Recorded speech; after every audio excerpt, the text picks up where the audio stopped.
Hey, Sammy, I was finally able to log in.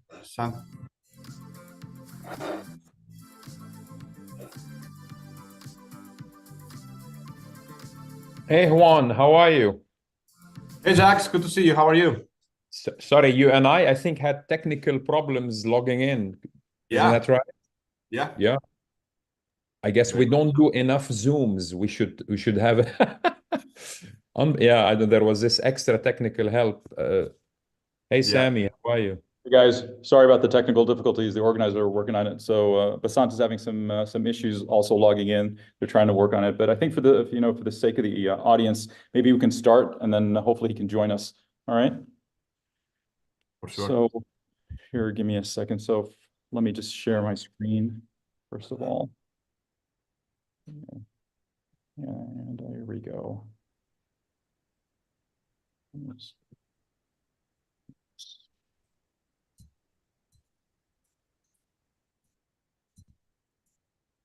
All right. You guys see my presentation? Yes. Yes. All right, fantastic. All right, so first of all, I'd like to welcome everybody to our webinar, the title is Controversies in Meningioma Management. So this is the first webinar as a part of a series of webinars organized by the International Meningioma Society, and it's endorsed by the WFNS Foundation and the Asian Congress of Neurological Surgeons. So today's webinar, it's going to adopt a round table format where I'll present some cases to our invited panelists, and hopefully it will stimulate an interesting and dynamic discussion. I also encourage the audience to participate and to please send us their questions. So let me start by introducing our guests. I'd like to thank them all for graciously sacrificing their time over the weekend to share with us their knowledge and expertise.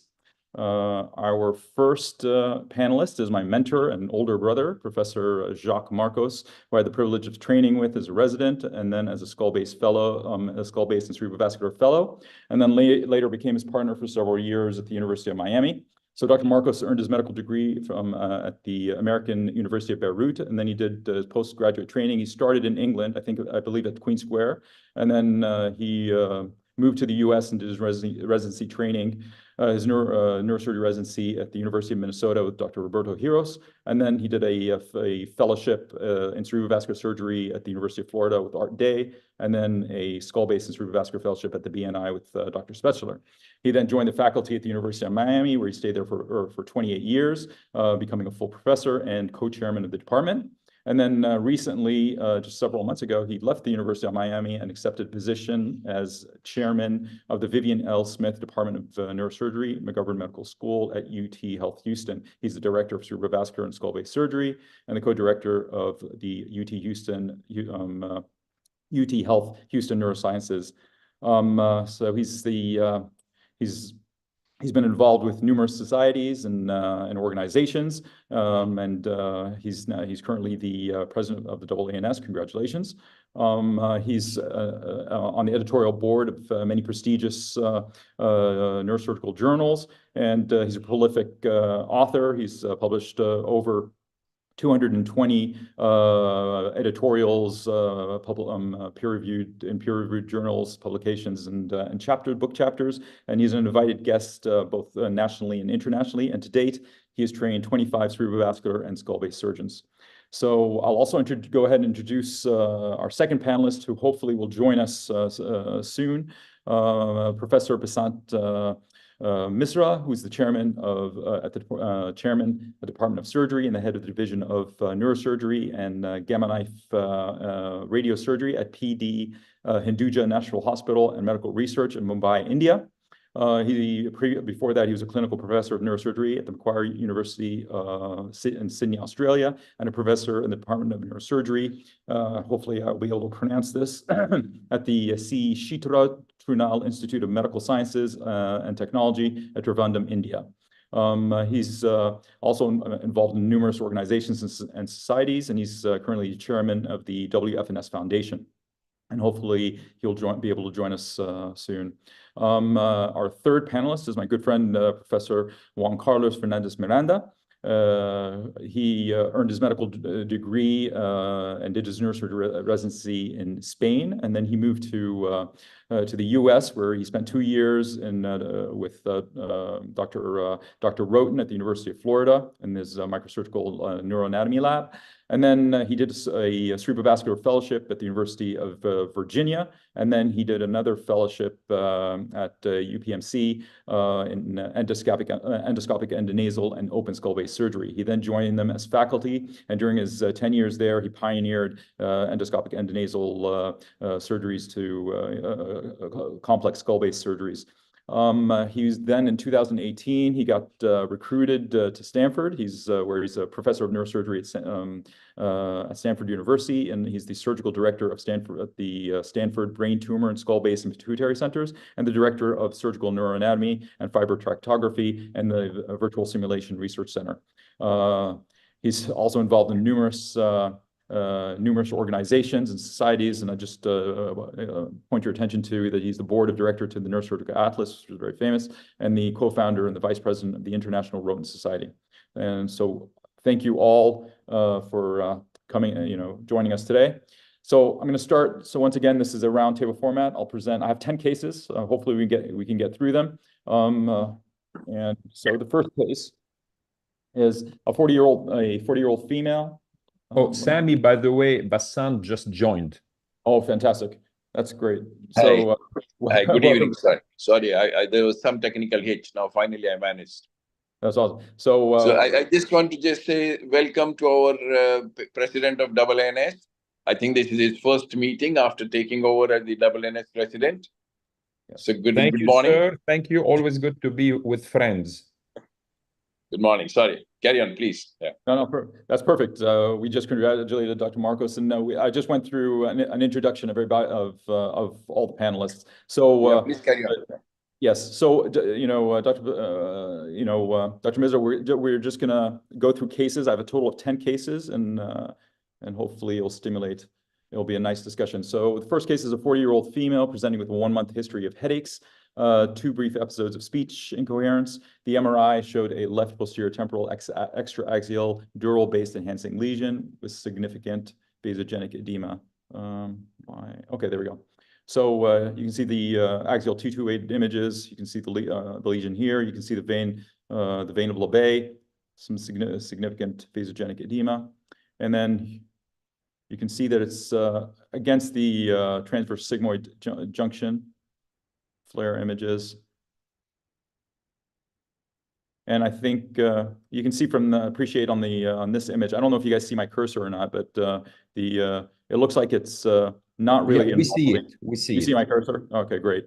So you can see that abutting the venous sinus, but it doesn't look like it's invading it.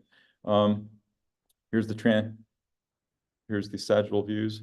So I guess the first question are you guys satisfied with the imaging studies that that there is no venous invasion, or would you probably get some sort of venous imaging? Sant, you want us to speak spontaneously, or you No, want I think to us in well, some specific yeah. So we order? can organize. So yeah. So Dr. Basant, you want to talk about? Would you get some sort of venous imaging? Yeah, I would get AMR venography. Okay. That's about it. Yeah. All right, perfect. So we did not in this case. So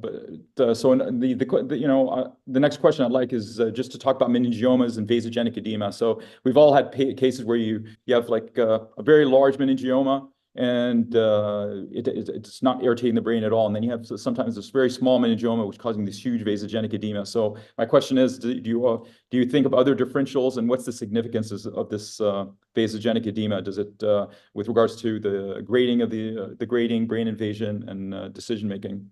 Jacques? Yeah, in women, I've number one, before, I mean, I know this is a seminar on meningiomas. You always have to keep metastases in mind. Breast cancer mets can often look like a garden variety meningioma. And I think you were with me in Miami at the time. You even have metastases within meningiomas.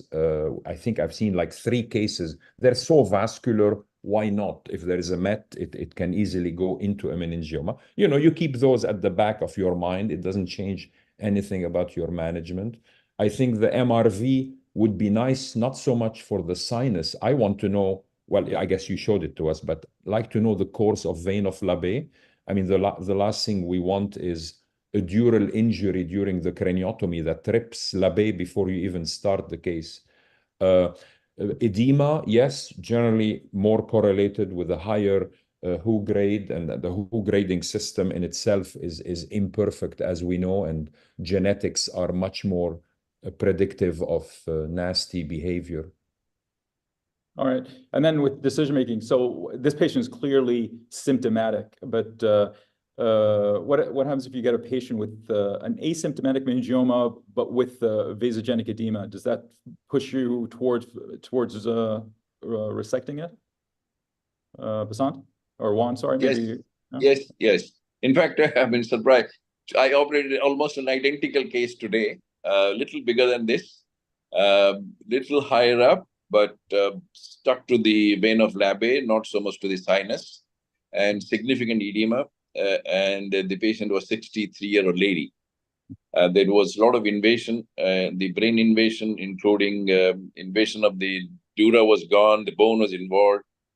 So yes, if there is edema, even if it is a less than 3 centimeter, I would go for surgery.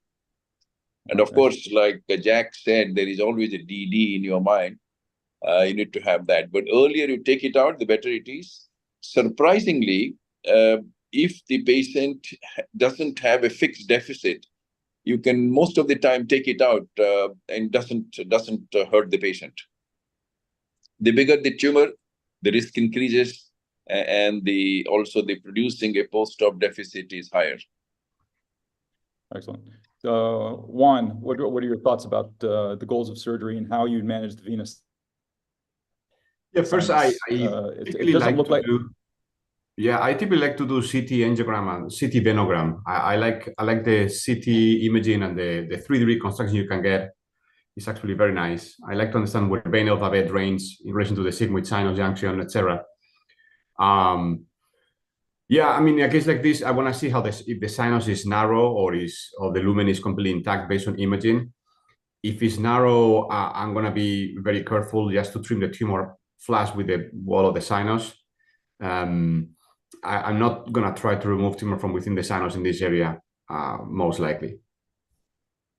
Okay, so we resected this through through a standard craniotomy. There was, as expected, peel invasion.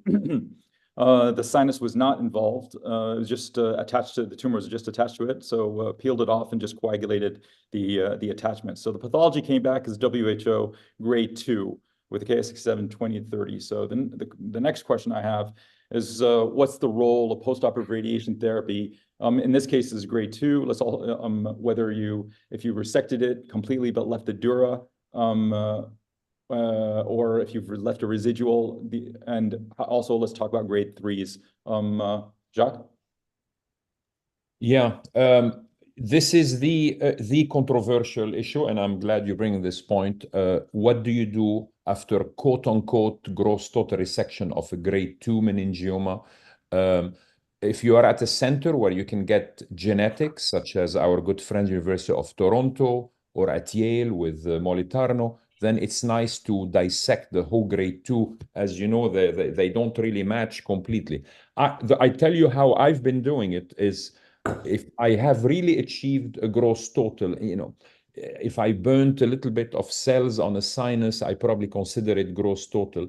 I wait, particularly if they're young, and I follow more closely, and I would radiate as soon as there is any hint of recurrence. Is that the right thing to do? I don't know, but that's how I've done it. I guess we'll hear from my colleagues whether they do quote-unquote prophylactic radiation to the surgical bed area. I have not done that. But as long as I follow the patient very closely and I tell them, look, I want to keep radiation for when and if we need it. Again, there are many grade 2s that really don't behave like quote-unquote grade 2s. And it just, we are learning that that is not the end of the story to grade it based on WHO. Juan? Yeah, I agree. I wouldn't do prophylactic radiosurgery. You got a GTR, but and as Jack will said, if there is you follow it. If there is a recurrence, the question then is whether you reoperate the recurrence, even if it's small, and then you radiate, or just you directly radiate. And if it's something that you can resect without significant morbidity, I would probably reoperate and then radiate afterwards. Yeah, so this is not really gross total. You have left tumor attached to the venous sinuses, and this cannot be. So if I have a convexity meningioma, I have, like Samuel makes this grade 0, I can take out with a margin. Even if it is a grade 2, I would wait. And of course, the genetic, now the molecular markers does help. And we started doing it. But if I have any tumor attached to any sinus which I have left, and it's a grade 2, they go for radiation.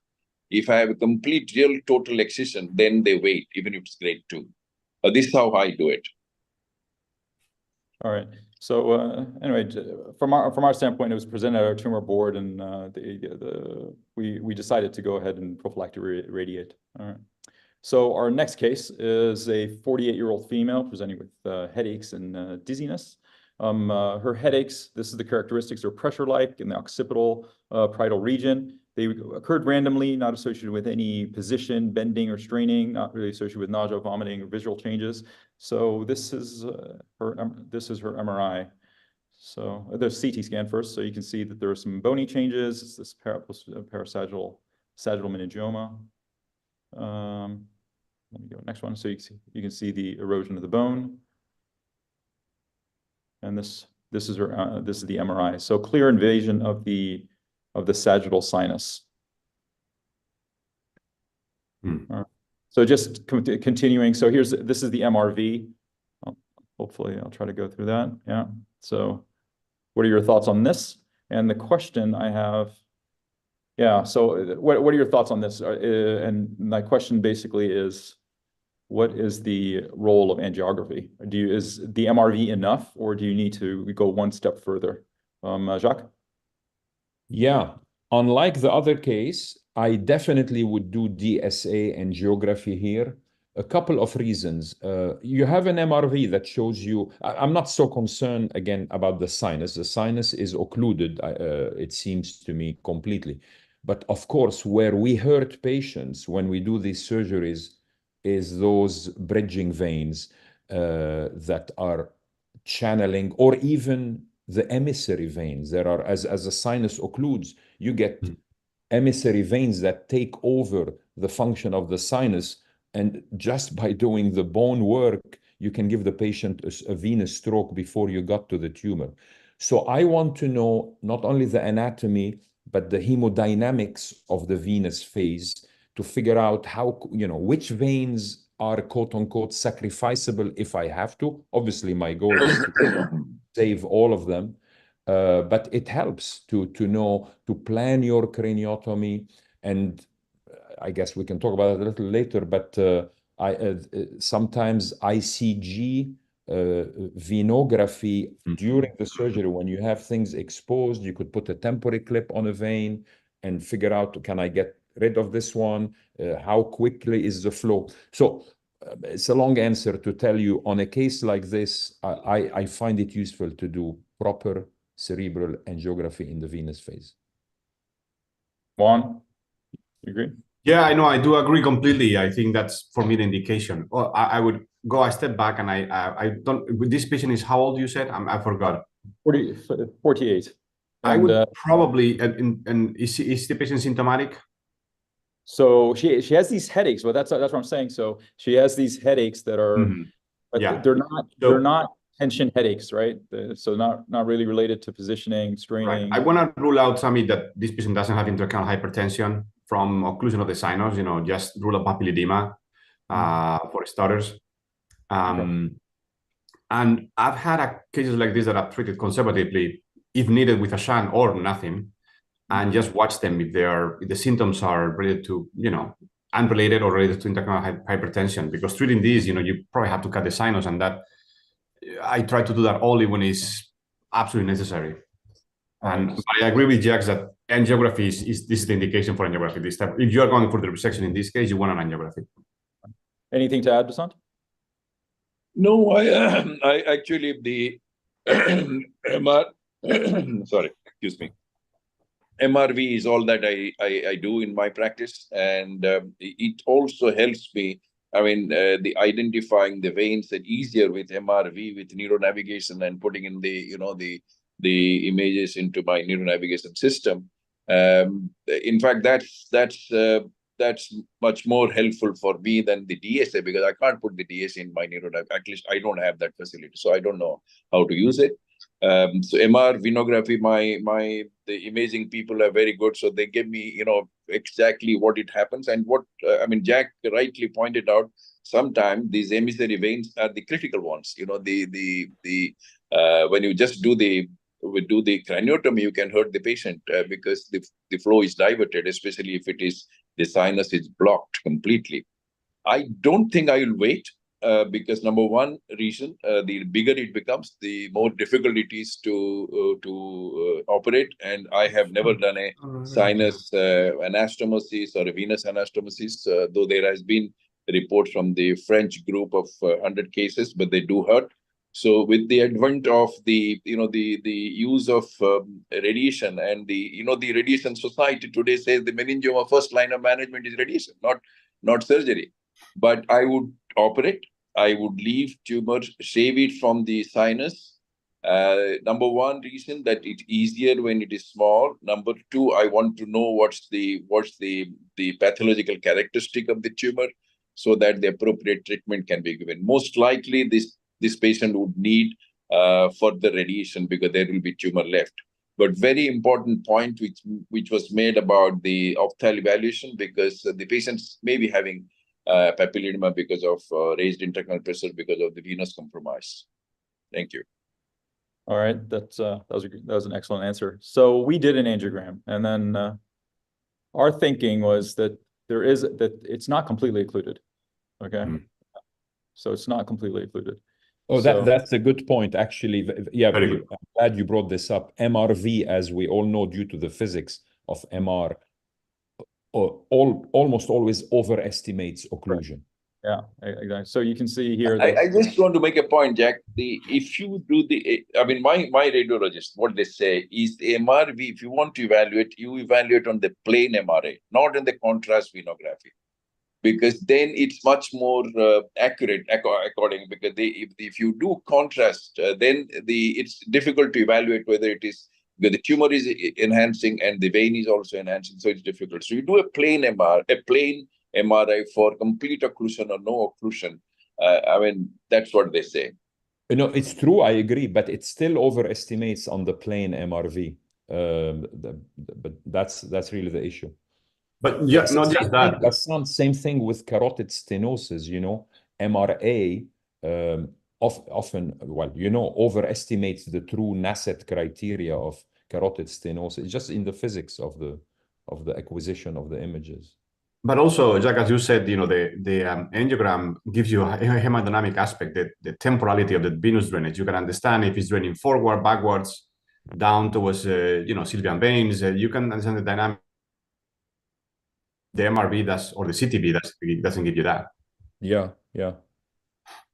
Juan, you and I will start a charitable organization to collect funds to give Basant to buy him an angiography suite, so he can use it more often. Yeah, I have the suite, but the patient has to pay, my dear friend. It's not Don't worry, I'll have to be very careful what I ask. Okay, sorry, Sami, go ahead. But Sami, this is a very good point that this patient still has drainage to the sinus, even the tumor is there. And I've seen this before, of course. We have all seen it, and it's a great danger. You go for surgery in a case like that.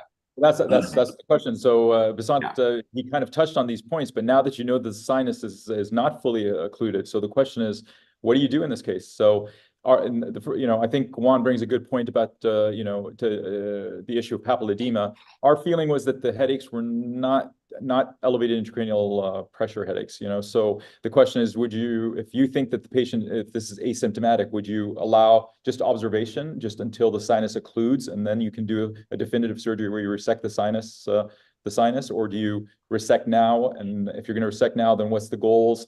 And then what do you do with the involved sinus, or do you do radiosurgery? So Jacques, you tell me.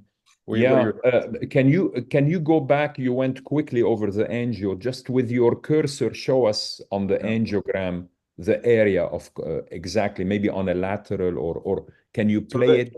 You can see it. I don't have a pure lateral. The obliques were the best to see it, but you can see that there's this little channel. Here's a still image of it. You see this little slight channel here. Yeah. And I think it's the sinus. I don't think this is like a vein next to the sinus. This is the but I think, Sammy, I mean, I can't be 100% sure. Isn't the sinus completely occluded at that area, and then that cortical vein is creating a channel parallel to where the you know what I'm saying? Yeah, I definitely know. I know exactly what you're saying. Perhaps, you know, the way I read it was that there's a little trickle here. Well, I would say, you know, I hate operating on subtotally occluded sinuses in the middle third. As we all know, the morbidity is highest for that segment.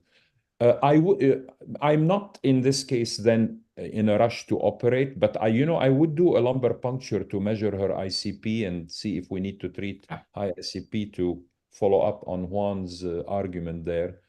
And if I think this is not completely occluded, I will wait for it to completely occlude and later on operate. That's safer. Juan? Yeah, no, I agree. The angiogram shows beautifully how, you know, that we can call it trolar vein, but trolar vein connects with Labé vein, and it drains into the sigmoid sinus junction.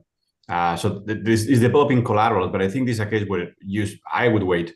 I wouldn't do radiosurgery, honestly. I prefer just to wait, observe it. And it is a case where the tumor keeps growing, is in your benefit. More occlusion of the sinuses, easier in the future. I will let it declare itself, personally. So besides these two? No, I won't wait. So Jacques and Juan I just want to make a point. This is an invasive tumor. You know, there is, you stored the bone. This is the CT scan you showed first, right? This patient? Yes. Yeah, and so whether it is fully occluded or partially occluded, I never excise the posterior third or middle third sinus. It's very unpredictable. So except I have in my practice, I have really never excised. Completely gone. The tumor is bilateral and completely gone. Long-standing recurrent tumors, we have excised sinuses. But otherwise, first time primary, I've never excised a posterior half sinus. The number 2 pointer, why I would need, because I think it's more likely to be an aggressive tumor because of the invasion. And then I would like to know what is the grade of the tumor, the genetic, the molecular the markers, and most likely he would be sent for a adjunct radiation. Okay. So you would resect as much as possible, leaving the portion that's in the sinus. Yes, attached to the sinus, and then the patient goes for radiation after, of course, you know. In fact, this patient I wouldn't wait. I would send for radiation because there would be residual tumor. It's very high risk. He's in the 40s, you said, right? That's 48. Yes. Yeah, he goes for radiation. All right. Jacques, do you want us to, just before we go to the next case, so if you are going to operate and reconstruct the sinus, what are your tricks, and what would you do? Well, there was a time when everybody was excited about it, and the paper that Bassant is referring to is excellent work of Marc Sandou, who published many years ago now 100 cases with sagittal sinus reconstruction. I remind the younger audience that if they read this paper, all of the cases occluded. Now you might say, well, it was maybe helpful while the venous reconstruction was patent, or I don't electively reconstruct a sinus. I don't think those patients do well. If it's already occluded, the crux of the matter is to not injure one of the cortical vein at the two ends of the occluded segment. And that's where we tend, as surgeons, to get carried away. We follow the meningioma, we bipolar a little bit, and that final little bipolar kills a critical, small but critical vein, and then you get with that very ugly bilateral venous hemorrhagic infarction in this area. That's, I mean, they get better, but it's devastating at first for many, many months. Maybe I've used a saphenous vein once in my career I don't remember what the case was, but it's not something I would do electively. All right. So our third case, 21-year-old female. So what did you do that case? You waited, is it? Are you waiting on that case? So far waiting. We have not done anything yet. No. So this is a 21-year-old female. She's a medical student. She suffered a fall with loss of consciousness, had a minor head trauma. And we don't know if there was a seizure or not. Her head CT scan showed a displaced fracture of the right maxillary sinus, but she also was found to have this large hyperdense solid lesion. So here is the MRI images. So you can appreciate the 5 centimeter lesion with all these signal, all this vascularity, these signal voids. Let me go back here, and you can see you can also see probably encasing the ACAs. So here's the sagittal views. Oof. Yeah. So my question here is, not only in this case, but maybe in general as well. What's the role of preoperative embolization? Some people are proponents of doing it for almost all cases. Some people are never do it. Some people are kind of selective. I just want to get a consensus from the group here. What are your thoughts? Prasant? Well, the last time I have done embolization for meningioma is probably 30 years back, so I don't do it. You don't do it. Okay, interesting. Jacques, I know you've even tried direct puncture as well, right? Yeah, remember those days? Yeah, it was helpful in that specific case where our former partner, Ali Sultan, helped me on a very vascular meningioma of the convexity. Intra-op, every time I would touch it, it would bleed like hell. And I brought my very talented, back then, Ali Sultan. We put the needle in the tumor, he put onyx and so forth. It calmed it down. And anyway, but yes, I actually agree with Bassant. I almost never use pre-op embolization. So you might say, well, for the two categories, for the skull-based tumors in general, it's very hard to access the small feeders unless they're very large feeders from the petrous carotid or the cavernous carotid. And for the convexity ones, or on so-called top of the skull tumors, usually your surgical access allows you to get to them. Now, on this case, I mean, if it's a Falx meningioma, so the surgical strategy would be to cut the Falx before you attack the tumor. Now, you might get into trouble from ACA feeders. I wouldn't insist on it, but you could certainly do a DSA angiogram just to understand where are the biggest feeders. If they're big enough and you have a good, well, you do it yourself, but if we have a good endovascular person that can access feeders that are from the depth, that is going to be hard to get early in the case, I don't have a problem getting a couple of those feeders to simplify surgery. I don't think it's essential. I think it's probably marginally helpful if it's doable. Juan? Yeah, I very, very rarely use any pre-op embolization because, as you guys said, you either get it in the approach, the vascular supply, or you cannot embolize it safely. I would also warn the audience, embolizing tumors that are very large with significant mass effect. If the tumor swells after the embolization, patients can herniate and can really get devastating complications. So be aware about that. Don't embolize and go to sleep. Just be aware because you may need to take the patient to the OR emergently. These are all excellent points. So I did do an angiogram, and this is, you can see the ACA feeders quite robust. So very vascular. These are all ACA feeders.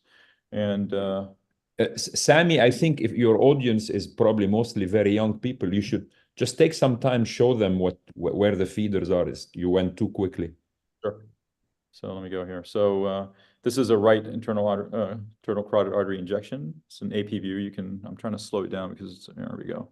So here you can see the arterial phase. You can see these little feeders from the ACA feeding it, and this is the tumor blush. Here's a lateral view. And once again, you can see here's the main ACA, but you can see this anterior frontal branch, and these are the periclosals underneath it, but very vascular. And going to the next, so here, let's run this going here. So here's the middle, here's an external, okay? So you can see the middle meningeal arteries feeding it as well. And filling it. Yeah, that's the Falcine branch, yeah. Yes. Yep, not much, huh? It's mostly ACAs. Only ACAs, exactly, correct.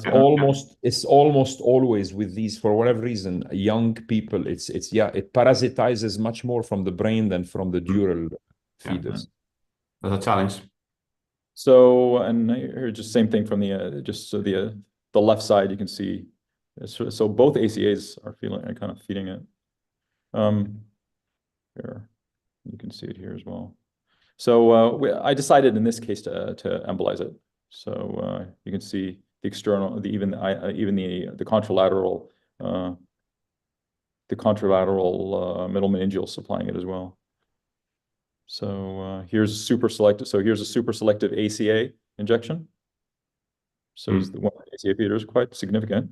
And here's the you can see the middle meningeal artery. So we embolized both those two arteries. And this is kind of like the final run. So still vascular, but definitely less tumor blush here. All right, and here is the external. So the middle meningeals are definitely gone. So I'll show you and this is the cast, the embolic cast. So I'll tell you, despite this embolization, it was still very vascular. So, but definitely we're able to resect it. But I think in this case, for me, the embolization was extremely useful. So moving on. What was your timing for that for surgery after embo? The next day. Next day. Because some people argue that you should wait a few days, 3-4 days, for the tumor to become more necrotic and soft and all that. But maybe 1 day is enough, right? I think so. Well, I wasn't really doing it for the sake of softening the tumor for it to necrose. It was mainly just to decrease the vascularity. Sure. Yeah. Sammy, I think there is another kind of interesting point. If you don't mind going back to the post-op, you may want to ask us or discuss the crani. I can see you came from the side where it's bigger, correct? The right side. Yes. Yeah, I actually would have done it, it's not contralateral, but I would have come in from the left interhemispheric where it's quieter, left hemisphere down, lumbar drain, cut that Falx. The earlier pre-op MRI shows you well, you would have identified you did a great job. I'm not criticizing, but I would have done it that way, is you get the ACAs from the left side, much easier to find and finish off the pedicles going the tumor before you attack the tumor. I think that's an excellent point. I think that's an excellent. The only problem. Can you just go back to these are very nice. I think the contralateral approach for Falx meningioma is a beautiful thing. The only issue is. Can you run that coroner? Is there a the ipsilateral the convexity involvement? The SAS is not very informative. The coronal has to be. If there is a convexity involvement, then that's a no for me for the contralateral approach. Oh, you're right. Well, when I say contralateral, as you know, the bone flap does cross the midline. Yeah. There is nothing stopping us from entering the dura on both sides. Okay. All right. Yeah. Well. Yeah. Point taken. Yeah. That's excellent. All right. So our fourth case. So we have You have a 50-year-old female found to have an incidental olfactory groove meningioma after a minor head trauma. So it was initially managed conservatively, and then 2 years later, she has these episodes of confusion and blacking out. Her olfaction is intact. So you can see the meningioma, and you can see the perilesional edema here in the frontal lobe on the left side. And these are your images here, axial coronals. So I think I'm going to start with Juan on this one. So Juan, tell me how how do you think about these cases? What are the anatomical features that you're thinking about in your decision making, whether to go go from above or go from below? How does olfaction play into your decision making? So yeah, olfaction is very important, of course. Patient with intact olfaction is contraindication for endonasal surgery, unless for whatever reason you think saving olfaction, let's say you have a giant tumor, you think the chances are minimal. This particular case I would do through a frontolateral approach or supraorbital approach. The cases that I do endonasal are very few for olfactory groove meningiomas, and mostly are for those that invade into the nasal cavity. And there are some like those that I've done combined. I've done through a transbasal approach, endonasal approach, so I can really have a full understanding of all the anatomy. I'm talking about giant invasive olfactory groove meningiomas. I can reconstruct with both pericardial flap and sinusoidal flap if I want to. The pericardial flap is ideal for all the anterior part, but as you get to the tuberculum sellae, you have a very large meningioma. Then the septal flap covers that weak point of the pericardial flap very well. So for me, these days, the role of endonasal approach is restricted to those invasive large tumors that go into the nasal cavity, invade the whole skull base. Tumor like this, I would do through a craniotomy. I'm surprised to hear that. Has your decision-making changed over the years? Because I recall it has. Once I got out of UPMC, it changed. All right, great. All right, so good to hear that common sense does prevail occasionally. Occasionally. Okay, great. Okay, Dr. Bazan, can you touch on the transcranial options, whether you go unilaterally, subfrontal, do you do it intrahemispheric, pros, cons? Can you discuss that for us? You're asking me? Yeah, Bassan. Yeah, okay. So, I don't do meningiomas through the nose. That's not my practice. So all of them goes through a transcranial approach. This would be unilateral, frontolateral approach from the right side. If I remember correctly, there's a little more tumor on the left side. Is that correct, or did I? But even if it's on the left side, edemas on the left. Yes. Unit a bicornal incision, but unilateral craniotomy, frontolateral craniotomy, and I've done quite a few of the supraorbital approach. I don't do it anymore. I spent some time with Pernesky very early on, and so that was quite exciting. So I did a number of cases, but I don't do it anymore. So it's a frontolateral craniotomy, unilateral. Jacques, anything to add? No, I do probably like one, an LSO, lateral supraorbital, unilateral, obviously try to save olfaction. I think I would go from the left side, if I correct. There is more on the left, and yeah, and again, going back to the endonasal thing, there's nothing stopping us from drilling involved bone from above. It's this issue that you can't do it unless you go through the nose. Well, of course, that's not true. And the meta-analyses are very clear for olfactory and planum meningioma, the superiority of the transcranial approach, where, I don't know if you're going to show later, a tuberculum is probably where you get more split decisions among skull-based surgeons. But I do myself avoid going endonasal on meningiomas, which is not the case with craniopharyngioma, but that's another topic. Yeah. Right. Jack, you wanted to go from the left side. Isn't that where there is more tumor, I think? Yeah, even if it is more tumor on the left side. Yeah, why not? I mean, why would I come? I mean, the right side is definitely, I mean, you for a right-handed surgeon, for me, it's easier, number one. Right is, I mean, more non-dominant. And then if it is similar, I mean, the swelling is more on the left side. So you come from the right side. So it's a virgin brain, you know, brain is less invaded there. Well, but it's anterior, going back to the point you were making earlier. The planum, yes, but this is olfactory. I assume the other cuts show it even more anteriorly. It's easier to come when they're that anterior, ipsilateral to the lesion. That's why left-handed, right-handed surgeon, I never think of that as a factor, but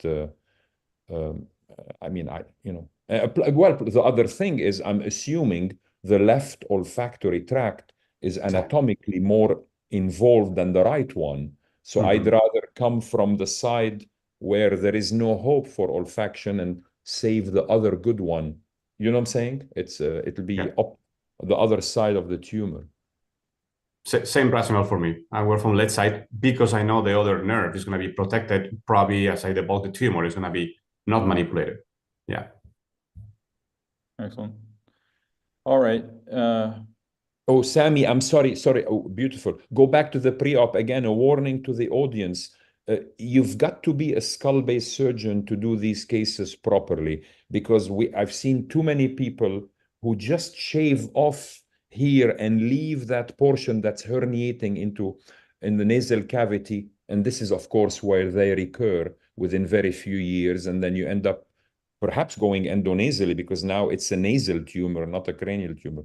So if they're young, you really have to be aggressive and do pericranial flap, whatever you need to do. Don't leave a piece there. They will absolutely recur there.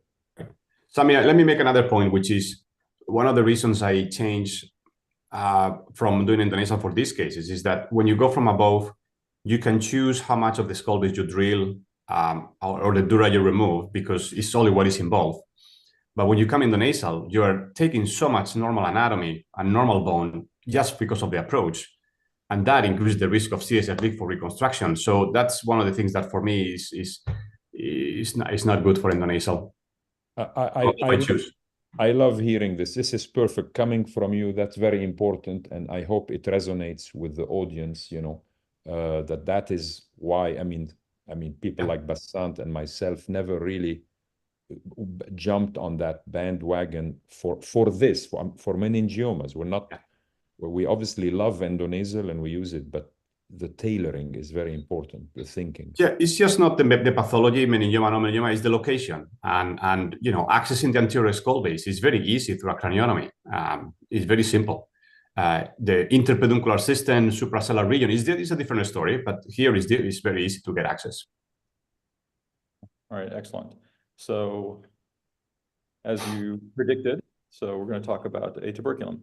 So this is a 46-year-old female presenting with a 6-month history of blurriness of vision in the right eye. Her visual acuity, give me 1 second. So visual acuity, just counting fingers on the right side, 20/70 on the left.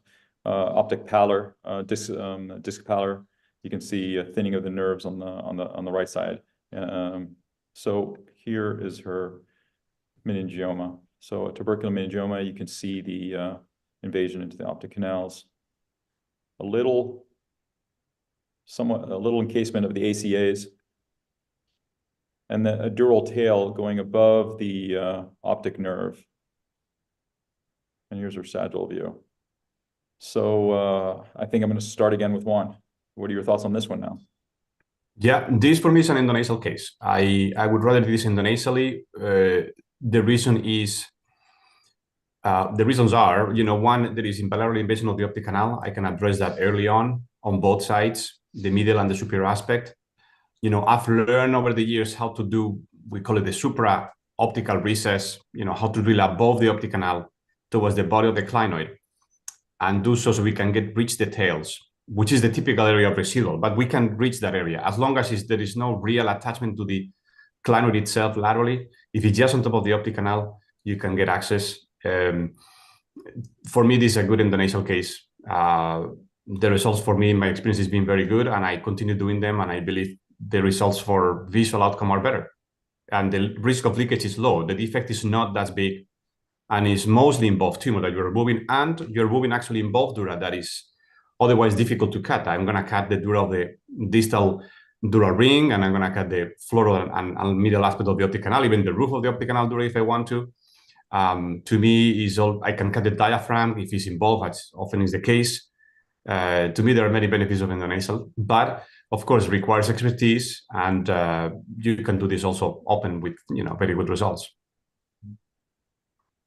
Dr. Prasan? Well, I already said. I mean, I don't do. Meningiomas is a transcranial for me. It will take time because you have you need to drill out both the optic canals. You have to remove as much as safely possible. The ACA probably is, but I don't think it's too bad. So yes, total excision, but transcranial unilateral approach. So Jacques, quick question for you. So you're going to do a transcranial. The patient's vision is poor on the right side. So do you go from the poor side, or do you go from the healthy side? Yeah, no, I would go from the poor side because I want to do a complete clinoidectomy, as I do for every tuberculum sellae meningioma. Yes, it is controversial, but I would go from the worst side, do a clinoidectomy. I cannot tell you the number of cases where there is not just tail, there is a carpet of meningioma that goes way lateral, much more lateral than what the MRI shows, that there is cases where it's almost circumferential around the optic nerve.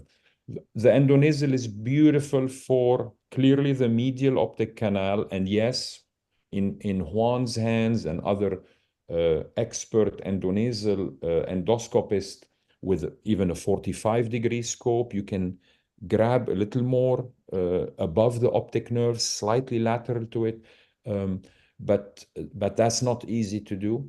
We actually, Stephanie Chen, who was my resident in Miami, pooled the cases of UPMC and the Miami cases and compared the two, exactly this. The average volume of tuberculum sellae meningioma we did was about 15 cc, mostly transcranial. The UPMC series was about 5 cc's. It wasn't really, obviously, it wasn't fair comparison, but still, I must say, in those cases, the visual outcome was marginally, I'm going to be very clear, marginally better with the endonasal approach. I just don't know if it's size related or picking and choosing. There is no question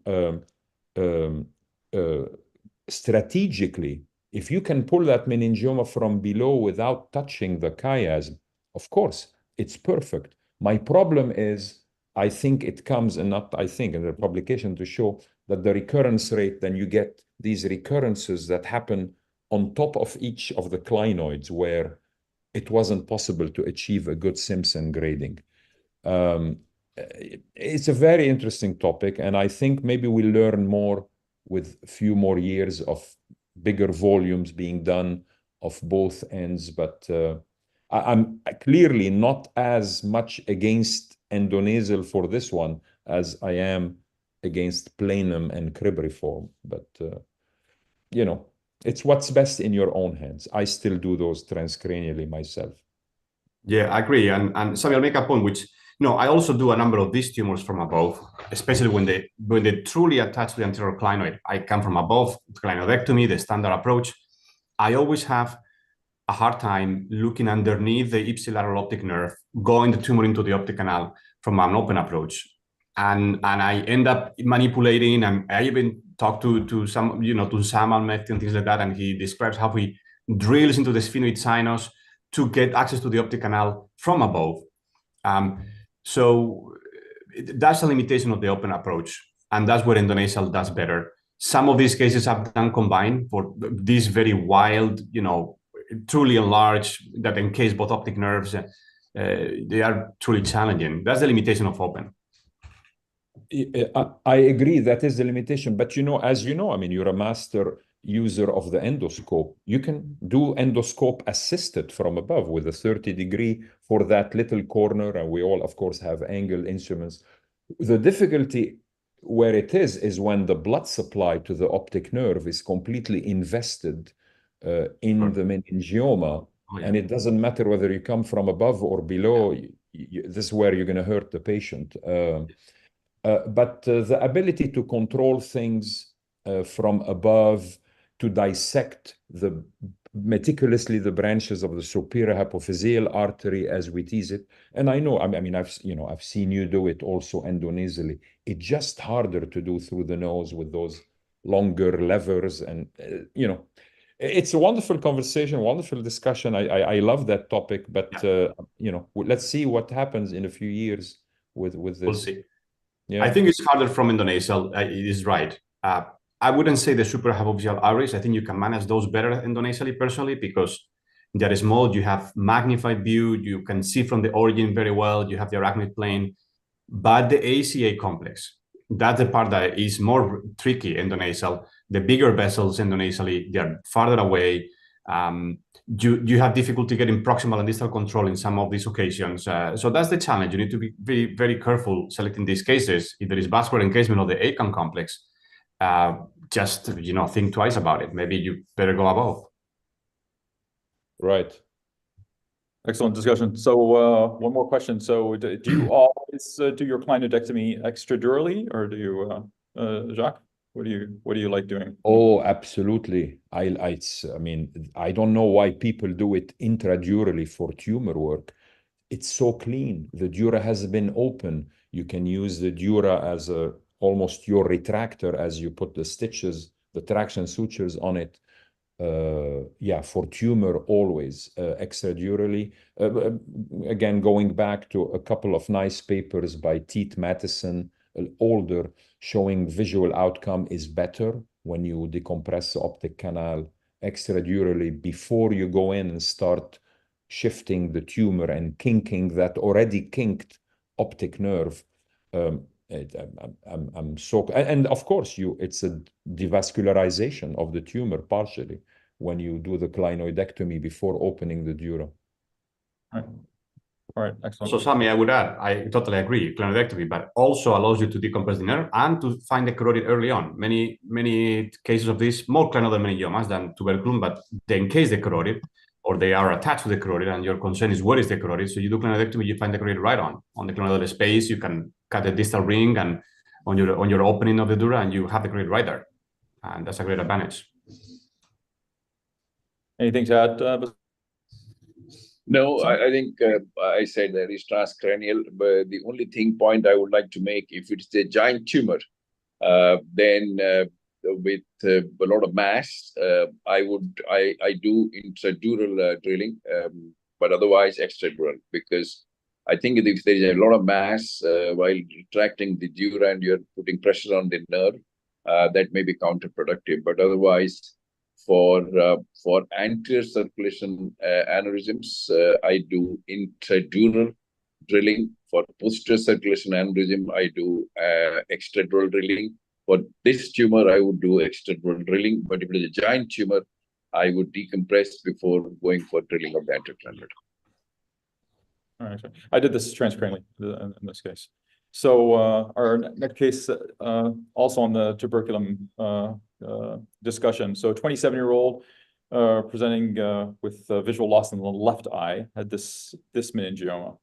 So wanted to know your thoughts, transcranial or endonasal, and also if you're going to do transcranial, which side do you approach it? So you can see here here's the optic nerve. Do you approach from this side, or sometimes it's better contralaterally to see the tumor? Jacques? Yeah, so I am going to predict that you did this one endonasally. I would do transcranial contralateral side.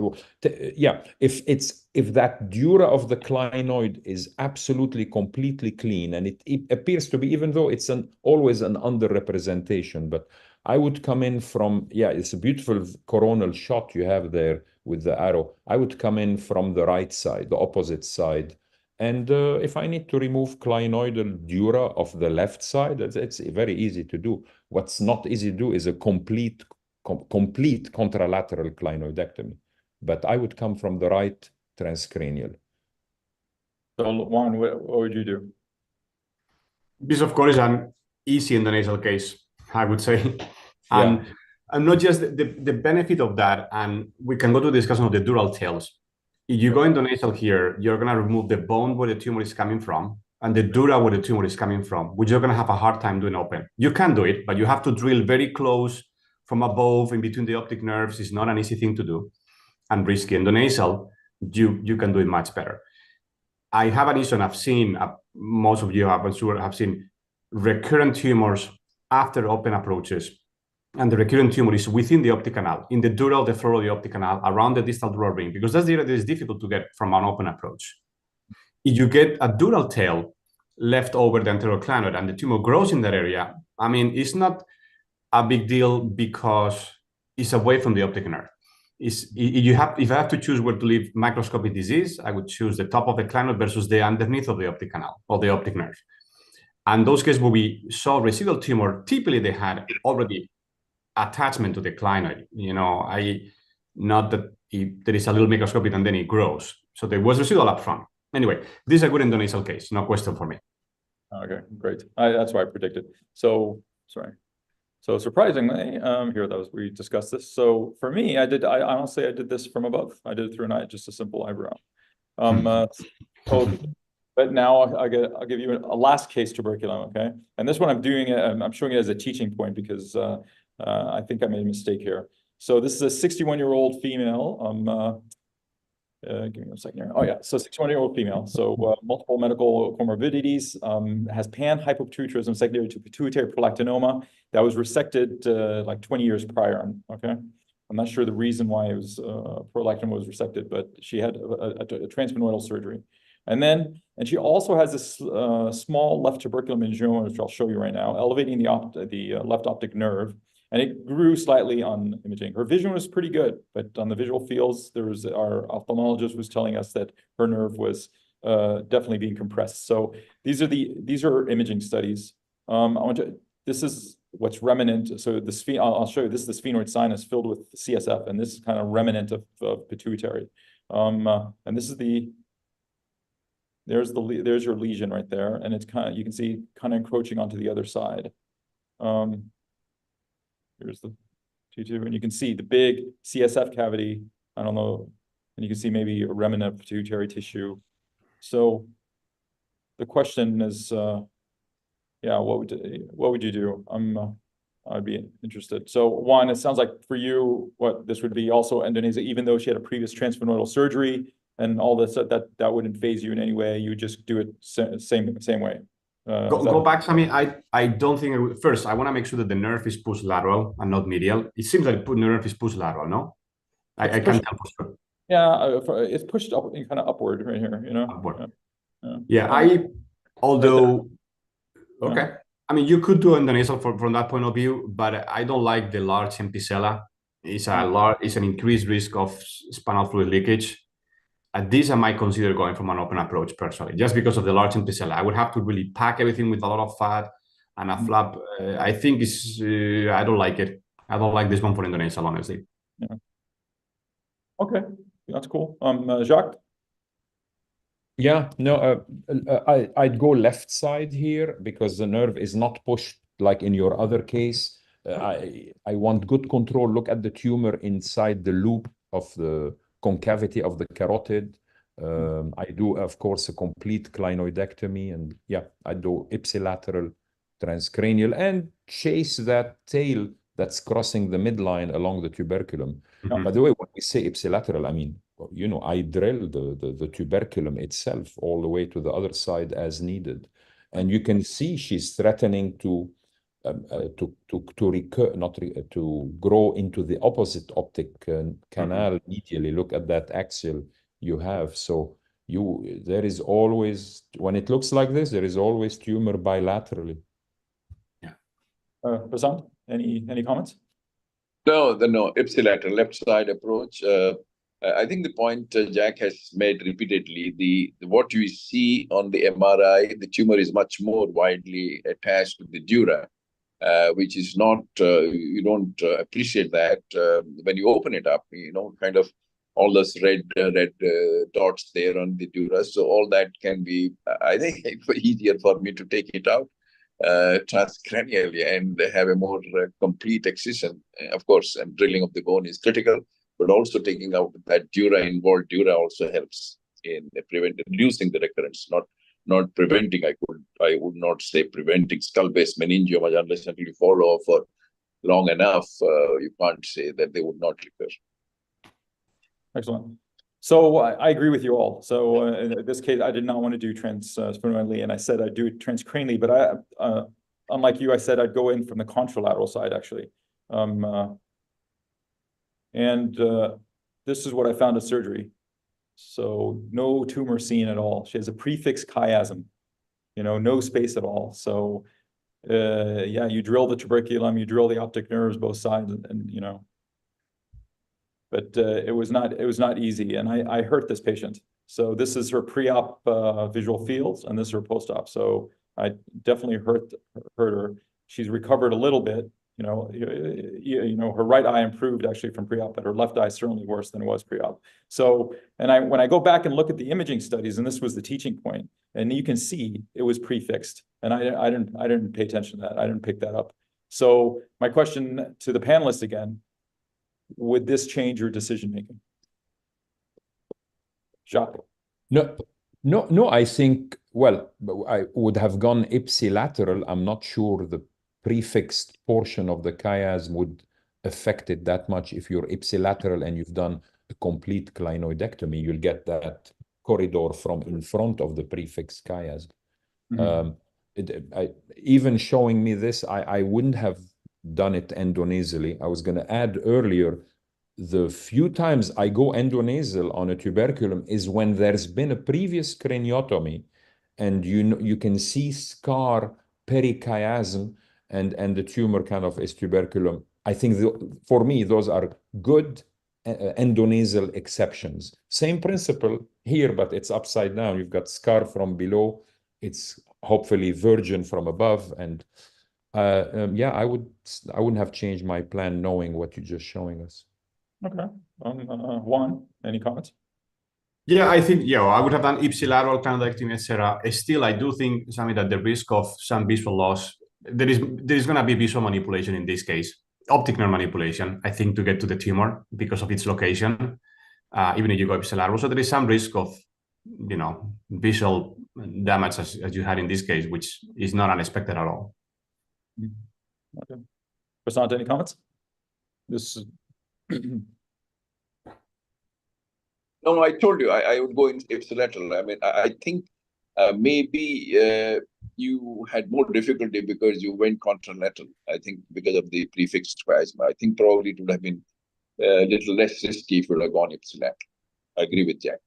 All right, perfect. All right.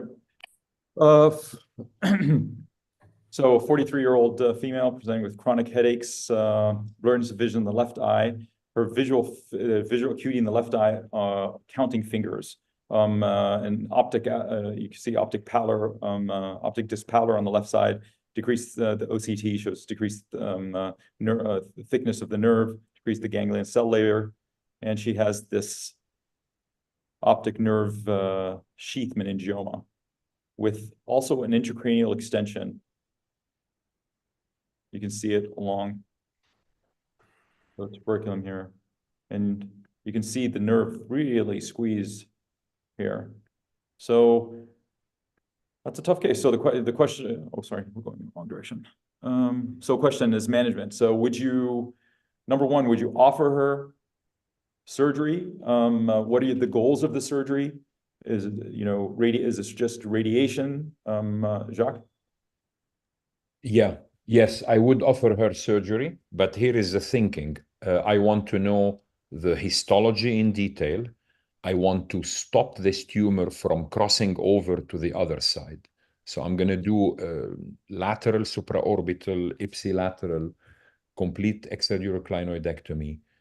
Take as much of the tumor in that region without chasing it into the orbit, obviously, because it's not resectable, and you will end up blinding her if you completely try to remove that sausage around the optic nerve with blood supply. But I'm very radical on the dura, that particularly that's crossing the midline. I want to try to eliminate at least the risk for the other optic nerve. And then we're going to radiate her residual tumor, well-known management of optic nerve sheath meningioma in the orbit. One? I would likely manage this endonasally. I've done a few of these. You can do a nice optic nerve decompression medially, superomedially, inferomedially, and then open the dura and remove all the, as Jack said, but done endonasal. I can remove all the dura all the way to the contralateral optic canal if I want to. The limitation is I cannot remove the tumor that is lateral to the nerve and the paralysis involving the clinoid, in which case, if I think that that component is important, I would do a second stage and do extradural clinoidectomy to clean that area too. Yeah, and then radiation. I do think I can manage this endonasal, this case better endonasally. Better, more thorough resection and decompression of the nerve. Anyway, I mean, I would follow that case. I would have a period of observation, see how bad it is going, what's the progress. I would wait because there's a real risk of whatever you do of reducing, compromising the vision. At least in my hands, though Samuel Mefti has, I don't know whether it's published, but I have heard him talking about optic nerve sheath meningioma, where he has removed and vision being normal or improved or something like that, but not in my hands. So they get damaged, I would wait, and it progresses, then question is if he's very slowly progressing, I would wait till he becomes blind or the radiation. Yeah, so I lean towards Jack. That's what I did. So my goal was to resect the intracranial portion to prevent it from crossing over to the other optic nerve. You perform a optic canal decompression and opening the optic sheath, but it was really prophylactic to protect the other nerve. Her vision did not improve after my surgery. So our ninth case, this is a 64-year-old female presenting with progressive difficulties walking to the point that she's wheelchair bound, and she has you can see this form magnum meningioma. You can see a deep clival pit here. So here, let's get a sense here. So, Juan, what would you do? Is this a clear endonasal case? Yeah, well, this is a very challenging case. I need to see more imaging to be certain, but these days I would do this through a far lateral approach. I've done these cases endonasal. For me, endonasal is mostly when it's lower clivus, mid clivus. Once it passes the foramen magnum and gets down to C1, endonasal is not a good option, in my opinion. I think the lower the meningioma is, the easier for a far lateral approach because the lower nerves are displaced up. The main reason for me to do an endonasal approach is if I think the lower nerves are going to be wrapped, both of them are on the tumor, and the tumor is relatively high. So I'm going to have a hard time. It's lower, mid clivus, lower clivus, not lower. So this I would do to a far lateral approach. I'm not sure which side because I need to see more imaging, but the side that maybe the left looks better, but I'm not sure. Jacques? Yeah, not easy. But definitely far lateral. Of course, the difficulty with these cases is perforators of the vertebral, and I always tell the patients, I'm going to make you worse. Expect you're going to have difficulty swallowing. It may last for weeks or even months. Doesn't matter how gentle I am and whatever. It's a big tumor. It's a tough case. Yeah, but I still think the far lateral is the best way to get this. Again, I'm not sure which side. Whichever side is slightly bigger, I'll go from that side. Do you get a vascular imaging to look at the vertebral arteries? Not really. I mean, the MRI will tell me where they are. I'm not sure the vascular imaging is going to tell me where the perforators are, but no, it doesn't really affect the approach or the planning. But I mean, I'll follow cross-sectionally where the vertebrals are. Are they completely engulfed? Are they on the surface? Just to know. Prasant? Yeah, do you have T2s? I mean, we'd like to have the T2s, that's important for me. And it's a difficult case. And like Jack said, I think the most important is counseling. They would take time for recovery. There's no question about it. He's going across, so whatever side you go from, you're going to handle significantly. So yes, far lateral. I think probably right side. The tumor is a little more on the coronal section, looks like a little more on the right side. I think right side, but I mean, that doesn't matter. It's a tough case. If it is soft, it's much easier. I mean, T2 would give us some little bit clue. It's not going to be soft. There is only one redeeming factor about foramen magnum meningioma, and I've never figured out what it is. They are never subpial. Unlike an inch above is Petroclival meningiomas that can be subpial in the pons. They're never subpial in the medulla. Maybe, I don't know, maybe, Juan, are there anatomical features that explain this? Is the pia thick in the medulla? Or I've never figured that out. It is a great observation, though. Yeah, I don't know. I'm a great observer, Juan. Yeah, that's the only redeeming thing. Yeah, I agree. So, Sami, one thing I said before, I like to do CT angiograms in most or all of my skull-based cases. So the CT angiogram gives me another sense of the anatomy, the bony anatomy, the venous anatomy, the arterial anatomy that the MRI cannot provide. Yeah, I think that's what I got in this case. So I as everyone said, I did it through just a far lateral approach. All right, so we've come to our final case. So this is a case of actually my partner, Dr. Florian. So 48-year-old right-handed female presenting with trigeminal pain, all distributions for several months, resistant to Tegretol, otherwise intact, and has this meningioma, this Petroclival meningioma, spilling into the posterior fossa as well as the middle cranial fossa. Prasant? I lost you in between. I didn't hear you properly, actually. I heard the first sentence and then Yeah, so this is a young patient in their 40s presenting with several trigeminal neuralgia resistant to Tegretol. Yeah. So it's a left-sided lesion at the petrous apex in the middle cranial fossa, posterior cranial fossa. So I guess the question really is, what approach do you how do you do? Yeah. So I will come from the middle cranial fossa, lumbar drain, and take it out as much as possible, drill it out, and Meckel's cave has to be cleaned. That's the way it should be on the left side. So I need to have a little more the venous anatomy and usually MRV to kind of let me know where are things of the veins and how they are disposed. But the middle fossa, zygomatic arch, we take it out, and that's about it. Mm-hmm. So you're okay. Even though it's on the left side, you think with the lumbar drain, it's sufficient enough to do a quasi. Yeah. Good, Jacques. It's a perfect quasi anterior petrosectomy approach. If you go back to the image, Sami, so your options are really either retrosigmoid with a so-called quasi from below or suprameatal drilling, which, by the way, Majid Sami described in 1990 and kind of was repopularized by Marcos Tatajiba in elegant anatomical way. But it's too much in the middle fossa. If there is that coronal shows you. So and then the beauty of the quasi and middle fossa approach is the trigeminal nerve is really the center of your view.